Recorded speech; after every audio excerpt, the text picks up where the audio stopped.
you, Mr Deputy Speaker. Let me make it clear. I have no aim in acquiring your displeasure and going to the bottom of the list, so I probably won't.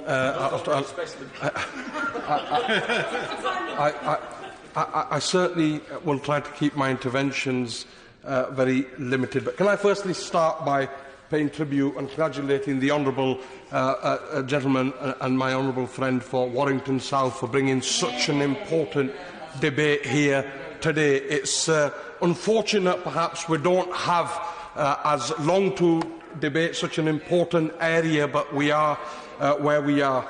And, Mr Deputy Speaker, at the end of March we observed the International Day for the Elimination of Racial Discrimination, but recently marking this day is not the only reason that this is such a timely debate. The reason is that in this country, where we pride ourselves on our tolerance, we still see alarming levels of racial discrimination and hatred. And even as we implore other countries to do more to tackle racial discriminations, we ourselves must never be complacent and must always do much more.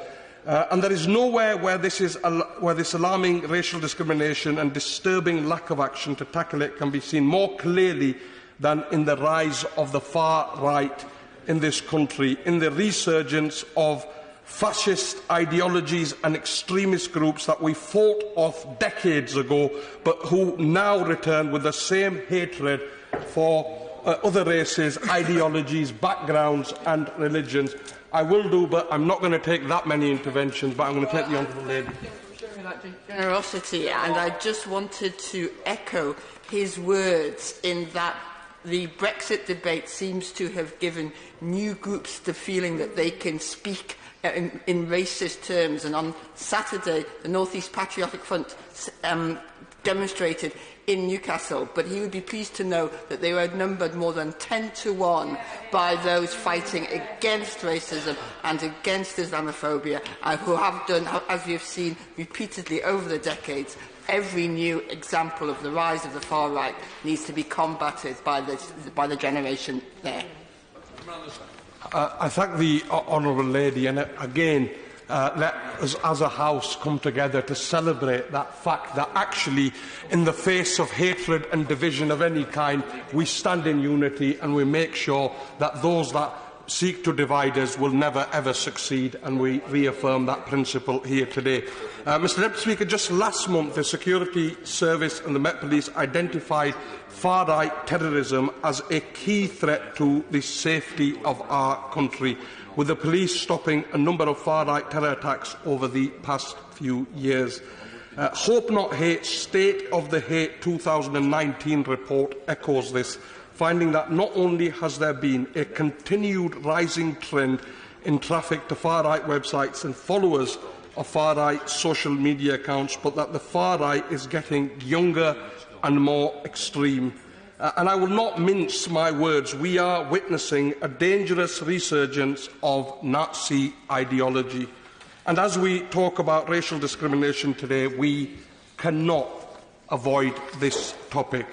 We also cannot avoid the fact that racial discrimination has been encouraged and the far right emboldened, normalised and even legitimised by the media and others who must share the blame. There have been so many instances in which broadcasters and newspapers have given airtime and column inches to those who spread hate, giving them the means to do so in the name of balanced coverage.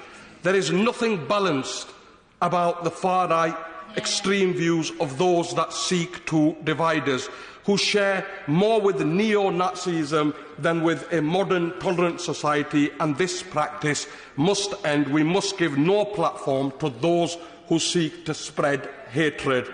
Further, we must not just call out and shut down racism, hatred and extreme far-right fascist views where we see them, but press authorities to do much more, as right now they are doing nowhere near what is necessary to tackle the resurgence of fascism, with a dangerous over-reliance on tip-offs or mistakes by extremists.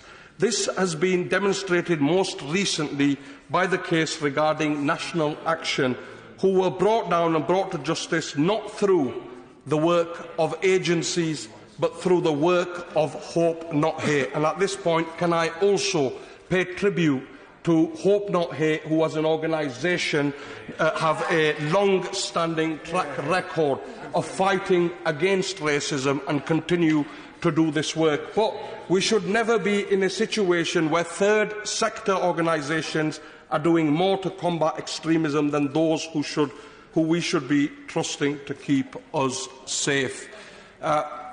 Mr.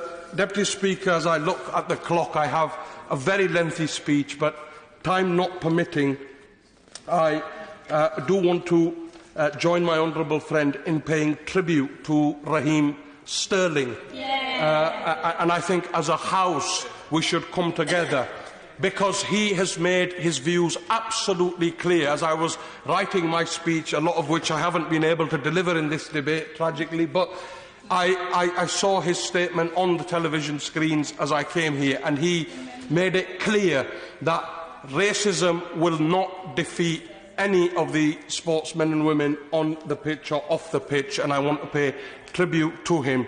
Thank you very much, Mr. Deputy Speaker. Thank you very much, Mr. Deputy Speaker.